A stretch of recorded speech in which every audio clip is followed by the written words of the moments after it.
इसलिए जैसे ही वो आश्रम आया भगवान उदास हो गए। भगवान ने कहा, अरे बेचैनी क्यों बढ़ गई है? मिथिला जा रहे थे, प्रसन्नता थी।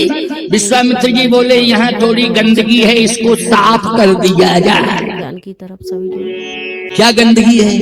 कहे थोड़ा अंदर चलो। वास्तव में जितने वृक्ष थे सब सूख गए, पत्ते सब पड़े हुए थे, वृक्ष सूखे हुए थे, कूड़ा कचरा डंप था। बोलो ये गंदगी है कि नहीं? क्योंकि जिस घर में झाड़ू नहीं लगती है कचरा जमा हो जाता है। जिस आश्रम में झाड़ू नहीं लगती है उस आश्रम में कचरा जमा हो जाता है। अगर सड़कों पर भी झाड़ू न लगाई जाए तो कचरा जमा हो जाएगा, इसलिए साफ करना पड़ता है। जब से गौतम ऋषि श्राप दे दिए हैं, अहिल्या पत्थर की पड़ी है और जितने भी वृक्ष थे सबने पतझड़ कर दिया, सब सूख गए। अब कौन सफाई करने वाला है? और आपको बतावे, सूखे वृक्षों पर पक्षी नहीं बैठते। सूखे वृक्षों पर पक्षी नहीं बैठते हैं, पक्षी पलायन कर गए। प्रमाण क्या है? आश्रम एक दीख मगमाई, आश्रम एक दीख मगमाई, आश्रम एक दीख मगमाई, आश्रम एक दीख मगमाई,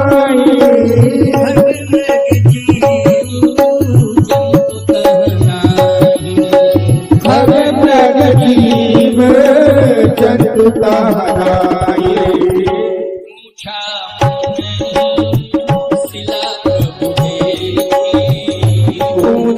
मोनाही सिला प्रभु देखी,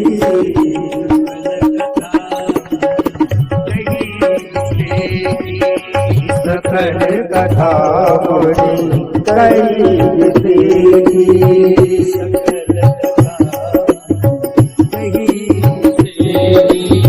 सकल कथा मोरी कही देखी,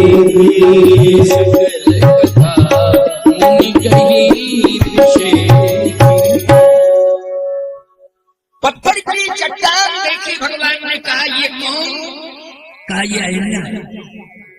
ये आश्रम उजड़ा कैसे? कहा, श्राप के कारण। श्राप किसने दिया? विश्वामित्र जी ने कहा, गौतम ऋषि ने। किसको दिया? कहा, अपनी पत्नी अहिल्या। क्यों दिया? कहा, गलती जब होती है तो दंडित किया जाता है। क्यों भाई? जब गलती होती है तो दंडित किया जाता है। अहिल्या से गलती हो गई। क्या गलती हुई? इंद्र आया था और इंद्र ने भेष बदला और अहिल्या को भ्रमित किया। तो कहा, गौतम ऋषि नहीं थे क्या? कहे, गौतम ऋषि नहीं थे क्योंकि इंद्र के साथ चंद्रमा आया था। कौन आया था? चंद्रमा। उस चंद्रमा ने स्वरूप बदला, मुर्गा बन गया और मुर्गा बोलता था ब्रह्म मुहूर्त में। बोलो भाई, पहले घड़ी नहीं थी, पहले मुर्गा बोलता था तो लोग कहते थे अब ब्रह्म मुहूर्त आ गया। क्यों भाई? बोलता था ना मुर्गा ब्रह्म मुहूर्त में, लोग जाग जाते थे। और फिर थोड़ा थोड़ा गैप से बोलता था तो लोग समझ लेते थे अब इतना बज गया है। ये इतने बजे वाला मुर्गा बोला और ये इतने बजे वाला मुर्गा बोला। अब मुर्गा बोलता ही नहीं है, बोलता है तो दिन में 12 बजे बोलता। क्यों भाई? मुर्गा भी टाइम बदल दिया। बात ये है, हम आपको बता दें, मुर्गा है ये भगवान की घड़ी। बोलो, मुर्गा क्या है? भगवान की घड़ी। बोलो, है कि नहीं? अच्छा, सूर्य क्या है? भगवान का हैलोजन। जल्दी बोलो, क्या है? हैलोजन। अच्छा, चंद्रमा क्या है? चंद्रमा है वातानुकूलित व्यवस्था देने वाला। क्यों भाई? शीतलता देने वाला है ना, शीतलता देने वाला चंद्रमा, उष्णता देने वाला सूर्य, और मुर्गा बोले समय का निर्धारण करने वाला। प्यारे, इस तरह से हमारे यहाँ बंटवारा हुआ है। तो ना जी, वो गंगा स्नान करने चले गए उधर गंगा जी ने कहा महात्मा अभी तो 1:30 बजा है, अभी क्यों आए हो? जाओ जल्दी, तुम्हारे आश्रम में तो चोर घुस गए हैं। कौन घुस गए? चोर घुस गए, तुम्हारे घर में घुसे हैं, जल्दी जाओ। अच्छा, जो रात को घुसे वो चोर क्यों भाई, जल्दी बताओ। बस अंतर इतना है कि आजकल के चोर जो है सोना चांदी रुपया पैसा ले जाते हैं, इसने अस्मिता की चोरी की है। बोलो, इसने किसकी चोरी की है? जल्दी बोलो। अस्मिता की चोरी किसने? इंद्र ने। गौतम ऋषि की अस्मिता अहिल्या है, बोलो, है ना, चोरी की है। क्योंकि भेष बदल के आया तो चोरी ही करना है, बोलो, है कि नहीं? लेकिन गलती ये हो गई अहिल्या से कि समझने के बाद मौन रही, उसे श्राप देना चाहिए था, लेकिन मौन रही। श्राप गौतम ऋषि को नहीं देना चाहिए था, श्राप किसे देना चाहिए था? अहिल्या को। अहिल्या स्वयं तपस्विनी है, श्राप दे सकती थी, लेकिन नहीं, श्राप किसने दिया? गौतम ऋषि ने आकर के श्राप दिया। इसलिए भूल सिद्ध हो गई कि तुझे ही दंडित कर देना चाहिए था, मुझे कुछ कहने की आवश्यकता ही नहीं पड़ती, लेकिन तू मौन रही, इसलिए मौन के कारण तुझे दंडित कर रहा हूँ कि तू हमेशा के लिए मौन हो जा, पत्थर की हो जा। और बोलो, पत्थर मौन रहता है कि नहीं रहता है? जल्दी बोलो। हमारा भी होता है, जा तेरे रोम रोम में रोग व्याप्त हो जाए, इसलिए तू सहस्त्र योनिज हो जा। तो पूरे रोम रोम से दूषित रक्त निकलने लगा। सहस्त्र योनिज का अर्थ है कि रोम रोम से दूषित रक्त निकलना, ये बहुत खतरनाक बीमारी है, याद रखना। मृत्यु लोक के कि तुझे ही दंडित कर देना चाहिए था, मुझे कुछ कहने की आवश्यकता ही नहीं पड़ती, लेकिन तू मौन रही, इसलिए मौन के कारण तुझे दंडित कर रहा हूँ कि तू हमेशा के लिए मौन हो जा, पत्थर की हो जा। और बोलो, पत्थर मौन रहता है कि नहीं रहता है? जल्दी बोलो। हमारे यहाँ पाषाण में प्राण प्रतिष्ठा कर दी जाती है, तब भी प्राण प्रतिष्ठा के बाद बोलो मूर्ति मौन रहती है।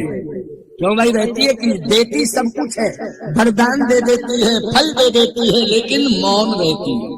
क्यों? किसकी मूर्ति है? जल्दी बोलो। पत्थर की मूर्ति है, प्राण प्रतिष्ठा करने के बाद भी मौन रहती है। इसलिए अहिल्या, तू मौन रही है, तूने विरोध नहीं किया है, श्राप नहीं दिया है, इसलिए जाओ, मैं श्राप देता हूँ, तू पत्थर हो जा, सदा मौन ही रहेगी, अब तुम बोल नहीं पाएगी।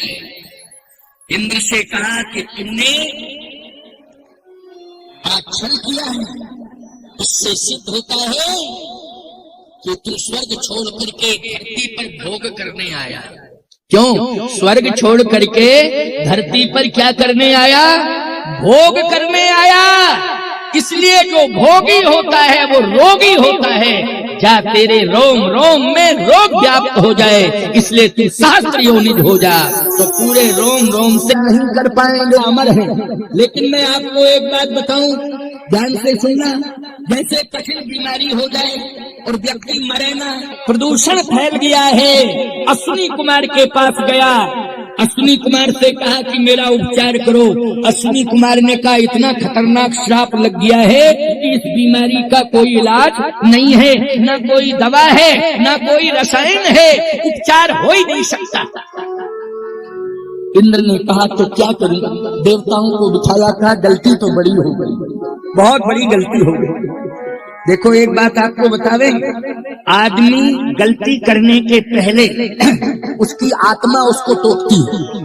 सही बतावे आपको, गलती करने के पहले आत्मा कहती है मत करो मत करो मत करो, तुम कहती है कि नहीं आत्मा? और जब व्यक्ति आत्मा की बात नहीं मानता है और गलती कर देता है तो फिर पछताता है। क्यों? कि गलत हो गया, हमें ऐसा नहीं करना चाहिए था, गलत हो गया। लेकिन बोलो आत्मा ने पहले रोक दिया कि नहीं रोक दिया? मत जाओ मत जाओ मत जाओ, गलती मत करो। अगर आत्मा की बात मान जाते तो निश्चित रूप से हम पछताते नहीं, लेकिन बाद में पछताना पड़ता है। ऐसे ही इंद्र पछता रहा है कि मुझसे गलती हो गई, गलती हो गई, भूल हो गई, भूल हो गई, भूल हो गई, लेकिन हो गई भूल। अश्विनी कुमार ने कहा कि मेरे पास कोई उपचार नहीं। देवताओं को बिठाया, इंद्र ने कहा कि क्या किया जाए, गलती हो गई, लेकिन अब इस गलती की सजा भी हम भोग रहे हैं। लेकिन इस रोग से छुटकारा कैसे मिलेगा? तो देवताओं ने कहा एक ही उपाय है, दूसरा नहीं। क्या? मिथिला में भगवान राम आ रहे हैं, दो की गलती है, अहिल्या की और तुम्हारी। तो जैसे ही मिथिला की ओर प्रभु राम जाएंगे तो पहले अहिल्या का उद्धार करेंगे और मिथिला में जाके तुम भगवान का दर्शन कर लेना तो तुम्हारी बीमारी दूर हो जाएगी, रोग मुक्त हो जाओगे। प्रभु के दर्शन से ही बीमारी दूर होगी और कोई उपाय नहीं है। तो बोलो, आज अहिल्या का उद्धार करने के लिए भगवान पहुंच गए। अब मिथिला में पहुंचेंगे तो इंद्र जाएगा और सहस्त्र नेत्रों से, जो उसके सहस्त्र नेत्र, सहस्त्र योनि जो हो गया ना, शायद ये नेत्र हैं, याद रखना, दूषित नेत्र। बोलो भाई, कैसे नेत्र हैं? जल्दी बोलो। दूषित नेत्र हैं, जिनमें गंदगी भरी रहती है, वही दूषित नेत्र होते हैं। समझ गए हो कि नहीं? क्यों? क्या हम डॉक्टर हैं जो डिटेल बता रहे हैं तुमको? बता दिया है, इतना ही पर्याप्त है। क्यों भाई, पर्याप्त है कि नहीं? बदबू आती है दूषित नेत्रों में, याद रखना, क्योंकि गंदगी भरी हुई है, इसलिए बदबू आती है। इंद्र पहुंच गया, पछता रहा है, एक नेत्र नहीं है, 1000 नेत्र हैं, लेकिन उन हजारों नेत्रों से गंदगी निकल रही है। तुलसी राज्य करे जय कलिकाल मलायतन मन कर देख विचार।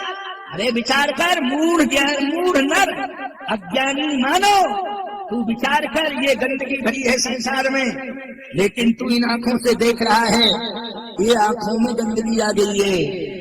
लेकिन इस आंखों की गंदगी को, संसार की गंदगी को अगर दूर करना है तो मंदिर में जाकर के इन आंखों से भगवान का दर्शन कर लिया करो, आंखें साफ हो जाएंगी, गंदगी दूर हो जाएगी, आंखें साफ हो जाएंगी, भगवान का दर्शन कर लिया करो। सुबह शाम करना चाहिए, क्या करना चाहिए? दर्शन करना चाहिए, क्योंकि गंदगी भरी है। जब संसार में हो, देख रहे हो संसार गंदा है, तो गंदगी आ गई कि नहीं आ गई आंखों में? लेकिन इसको साफ करने के लिए मंदिर बनाए जाते हैं, चाहे सातनेर में बनाए जाए, चाहे आठनेर में, चाहे बैतूल में। क्यों भाई? है? लेकिन मंदिर बनाए हैं, काहे के लिए बनाए हैं? खाली घड़ी घंटाल बजाने के लिए? हलवा मालिका का प्रसाद लेने के लिए? इसके लिए विश्वामित्र जी ने कहा कि ये श्रापित है, इसका उद्धार कर दीजिए। कैसे होगा उद्धार? इसके ऊपर चरण रख दो। भगवान ने कहा चरण तो हम नहीं रखेंगे, इसलिए क्योंकि ये गौतम ऋषि की पत्नी है, हम ऋषियों के चरण छूते हैं। क्यों ऋषियों के चरण छूते हैं? भगवान छूते हैं कि नहीं छूते हैं? आवत देख मुदित मुनि वृंदा, कीन दंडवत रघु चंदा। चरण नहीं रखेंगे। विश्वामित्र जी ने कहा तो उद्धार कैसे होगा? लक्ष्मण जी बोले बार बार नेत्रों से देख रहे हैं, उद्धार होना होता तो हो जाता, अगर नहीं होना है उद्धार तो कह के लिए जबरदस्ती चरण रखवा रहे हो? गुरुदेव भैया चरण नहीं रखेंगे, क्योंकि बहुत मानते हैं ऋषि मुनि महात्माओं, ये ऋषि पत्नी है। याद रखना, भगवान समझ रहे हैं कि गलती हुई है इससे, लेकिन फिर भी मर्यादा कर रहे हैं कि नहीं कर रहे हैं? क्यों क्यों कर रहे हैं मर्यादा कि नहीं कर रहे हैं?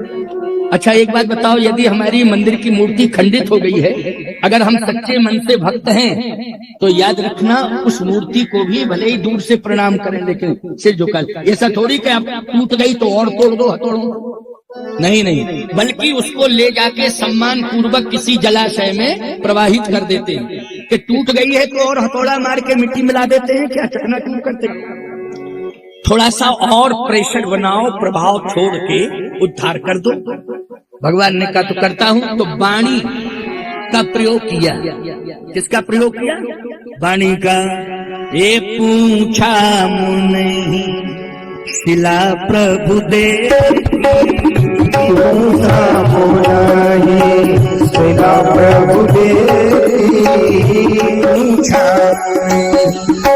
शिला प्रभु दे, पूछा मुनि शिला प्रभु दे, सकल कथा कही विशेष, सकल कथा मुनि कही विशेष, सकल कथा कही विशेष, सकल कथा मुनि कही विशेष, पूछा मैंने शिला प्रभु देव। पूछा मानी वाणी की कृपा और देखी मानी नेत्रों की कृपा, और इशारा किया हाथ से, ये कौन है, तो हाथ की कृपा। क्यों भाई हो गई, लेकिन ज्यों की त्यों पड़ी, कुछ नहीं हुआ। लक्ष्मण जी बोले जितना प्रभाव प्रेशर था सब बना दिया, लेकिन अब बात आगे नहीं बनेगी। गुरुदेव क्षमा करिए मेरे भैया, पैर नहीं रखेंगे। विश्वामित्र जी बोले राम अभी भाई की बात मानते रहे तो नेत्रों की कृपा, वाणी की कृपा, हाथ की कृपा, लेकिन अब गुरु की बात मान जाओ, थोड़ा चरण और धर दो। कहे गुरुदेव अपराध, बोले गुरु की जिम्मेवारी है कि शिष्य को अपराध से मुक्त करे। बोलो किसकी जिम्मेवारी है? गुरु की जिम्मेवारी है। अगर आप जिम्मेवारी ले रहे हो तो मैं रखे देता हूं। गौतम नारी शापवश, गौतम नारी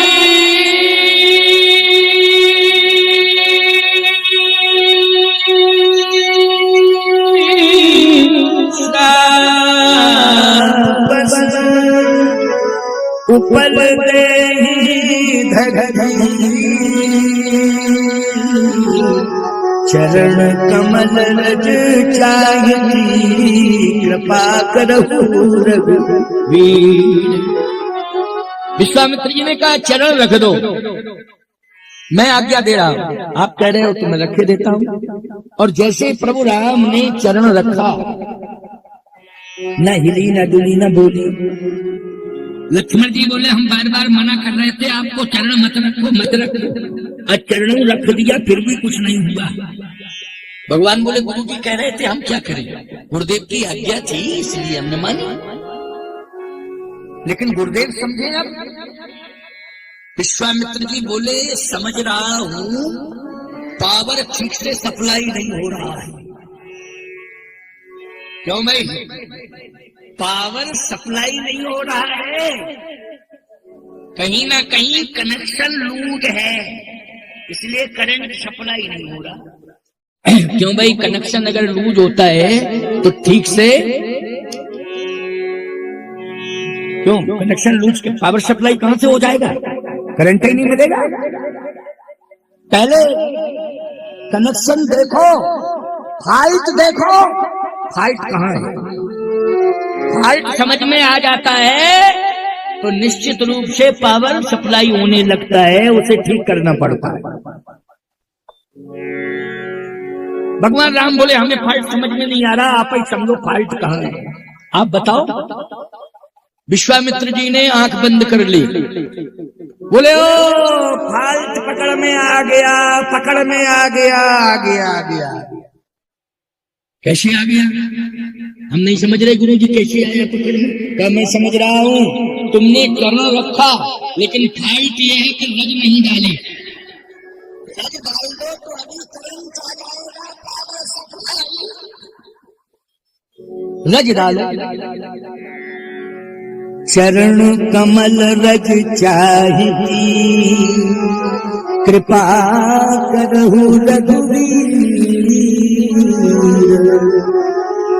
चरण कमल रज चाहिए, कृपा करहु रघुवीर। रज, लक्ष्मण जी बोले रज, ये रज क्या है? विश्वामित्र जी ने कहा रज मानी उद्धार करने वाला तत्व। क्यों भाई? उद्धार करने वाला तत्व ये है रज। आपको एक बात बताऊं कि आप मंदिर में भगवान का दर्शन करते हो तो चरणोदक लेते हो। चरणोदक का अर्थ ही है चरण रज। उसमें क्या मिला हुआ है चरणोदक में? चरण रज। अच्छा एक बात बताओ, गुरु जी के चरण क्यों धोते हो? श्री गुरु चरण सरोज रज निज मन मुकुर सुधार। श्री गुरु चरण सरोज रज निज मन मुकुर सुधार। गुरु जी के चरण इसलिए धोते हो कि अगर रज मिल जाएगी तो जितने हमारे विकार हो जाएंगे वो सब दूर हो जाएंगे। ऐसे भगवान की रज मिल जाएगी तो विकार दूर हो जाएंगे। ऐसे ही अहिल्या को यदि चरण रज मिल जाएगी तो इसका उद्धार हो जाएगा। तो रज से ही उद्धार क्यों? भगवान की दृष्टि पड़ जाए तो उद्धार भगवान वाणी से दो शब्द कह दें, एक ही शब्द कह दें किसी जीव के लिए तो उद्धार, क्यों भाई? लेकिन रज मिले तो भाई उद्धार कर दिया। इंद्र के जीवन में काम आया, बोलो पतन हो गया इंद्र का कि नहीं हो गया? अहिल्या के जीवन में काम आया, पतन हो गया। तो काम रज से पतन होता है, और तर्क शास्त्र का सिद्धांत है कि जहां व्यक्ति का पतन होता है वहीं से उत्थान होता है। जैसे कोई व्यक्ति जमीन पर गिरा तो गिर पड़ा, ये पतन है, लेकिन उठता है तो जमीन को ही आधार बना करके उठता है, बोलो भाई। तो उत्थान का आधार कौन बनी? पृथ्वी। और गिरा था तो पतन कहाँ हुआ था? पृथ्वी पर होता है। कौन सी रज से होता है? राम रज से। इसलिए राम रज मिल जावे तब उद्धार होगा, तब उद्धार होगा। अलग अलग दवा है, आंख खराब होगी तो आंख का ड्रिप मिलेगा कि नहीं? आंख की दवा को डालनी पड़ेगी, क्यों भाई? डालनी पड़ेगी कि नहीं? तो दवा अलग होगी। कमर खराब हो गई है, अलग दवा होगी। पेट खराब हो गया, अलग दवा होगी, बोलो भाई। पेट के अंदर भी अगर किडनी खराब होगी तो दवा बदलना होगा।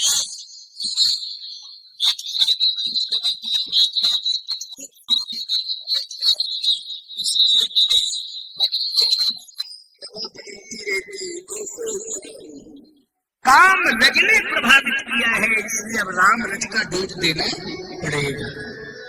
और जैसे ही राम रज मिले तो पद सत पद पावन स्तोत्र सावन प्रगट भई तप भगवान का दर्शन करने लगे, चैतन्यता आ गई, और दर्शन करके आंखों में आंसुओं की धार निकल रही है। मुनि श्राप जो दीना अति भल कीना, परम अनुग्रह में जो मेरे पति ने मुझे श्राप दिया, आज मैं समझ रही हूँ उसने बड़ी कृपा की मेरे ऊपर। लक्ष्मण जी ने कहा श्राप दिया पति ने और तेरी कृपा की है, कैसे? अहिल्या ने कहा कि अगर मेरा पति मुझे श्राप न देता तो मुझे भगवान का दर्शन कैसे होता? इसलिए वो श्राप नहीं था, वो तो वरदान था, इसलिए भगवान का दर्शन करा दिया। बोलो वो श्राप नहीं, वो क्या है? वो वरदान है, भगवान का दर्शन मिल गया। याद रखना, गुरु का कोप यदि हो जाए ना तो ये समझ लेना कि कुछ ना कुछ भगवान की प्राप्ति होने वाली है।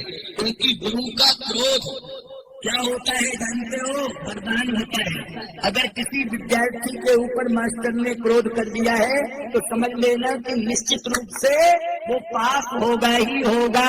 क्यों भाई? वो फेल नहीं होगा, वो विद्यार्थी अब पास होने वाला है, क्योंकि गुरुदेव ने डांट दिया है। और डांट का मतलब है कि हम अनुशासन में आ गए हैं, और जिस सब्जेक्ट के लिए गुरुदेव ने प्रेरित किया है उसमें हम पूर्ण पारंगत होने जा रहे हैं।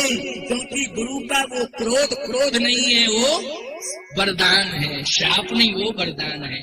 ठीक है ना? क्या है वो वरदान है। इसलिए भैया मैं एक ही बात कहना चाहता हूँ, ध्यान से सुनो। बहुत भाव है, अनेक भाव हैं, अनेक प्रसंग हैं, कथाएं हैं, लेकिन मूल कथाओं को मैं स्पर्शित कर रहा हूँ, इसलिए आप सुनते जाइए। अब अहिल्या का उद्धार करके भगवान मिथिला में पहुंच गए। कहाँ? जनकपुर में। कैसे पहुंचे हैं सुनिए। शिला साप संताप विगत भई तुलसी परिषद पाओ। शिला सापित थी, लेकिन भगवान ने चरण रखा तो चैतन्यता आ गई। अच्छा, जब चैतन्यता आई तो भगवान ने कहा कि अब क्या मांगना चाहती हो? जो चाहती हो मांग लो। अहिल्या ने कहा कि आप अगर देना ही चाहते हैं तो जहां पर मेरा पति है वहां मुझे भेज दो। भगवान ने कहा जहां गौतम ऋषि वहां। हाँ, लेकिन अहिल्या तुम्हें स्वीकार कैसे करेंगे? क्योंकि श्राप देके गए, अब तुम पहुंचोगी तो स्वीकार कैसे करेंगे?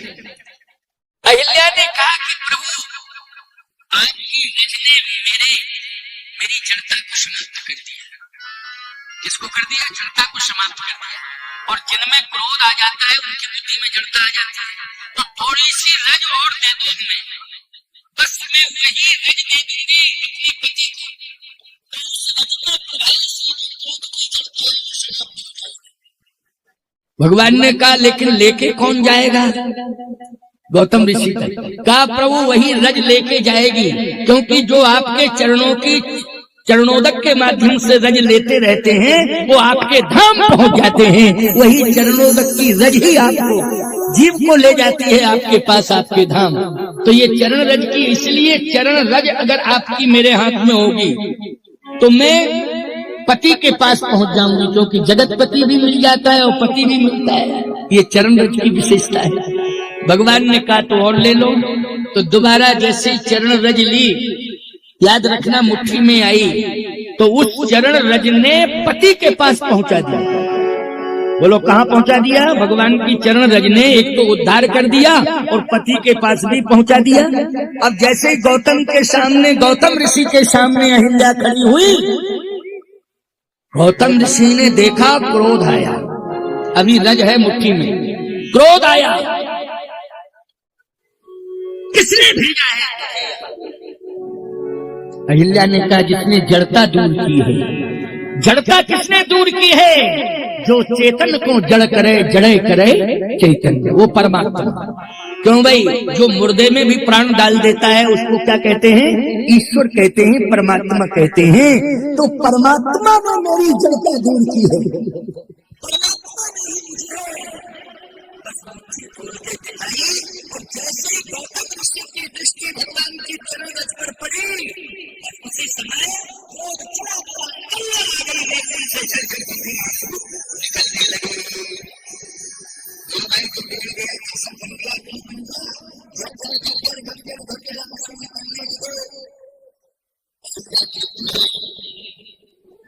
कि मुझे स्वीकार कर लो, मुझे स्वीकार कर लो, मुझे स्वीकार कर लो। गौतम ऋषि ने कहा सनातन परंपरा में पद्धति है स्वीकार करने के लिए सिंदूर। बोलो क्या है? सिंदूर। बिना सिंदूर के स्वीकार नहीं किया जाता है। बोलो सोना चांदी के आभूषण चाहे जितने पहना दो, लेकिन जब तक सिंदूर नहीं होगा तब तक सुहाग हो ही नहीं सकता है और स्वीकारोक्त नहीं किया जा सकता है। इसलिए सिंदूर से ही स्वीकार किया जाता है। अहिल्या ने कहा कि मेरे पास तो यही चरण रज है और कुछ नहीं है। बस उसी समय चरण रज को चुटकी में लिया गौतम ऋषि ने और अहिल्या के मस्तक पर लगा दिया और कहा बस मैंने तुम्हें स्वीकार कर लिया। जिसने भगवान ने जिसको स्वीकार कर लिया हो, मैं क्यों नहीं करूंगा स्वीकार? जब भगवान ने ही स्वीकार कर लिया तो मैं अवश्य ही स्वीकार करूंगा। बोलो अहिल्या का जो बिगड़ गया था सब बन गया कि नहीं? गौतम का जो बिगड़ गया था सब बन गया कि नहीं? लेकिन बनाया किसने? यज्ञ ने। बोलो भाई किसने बनाया? यज्ञ ने। अगर विश्वामित्र जी राम जी को लेने अयोध्या न जाते तो गए क्यों? यज्ञ के लिए गए। क्यों? यज्ञ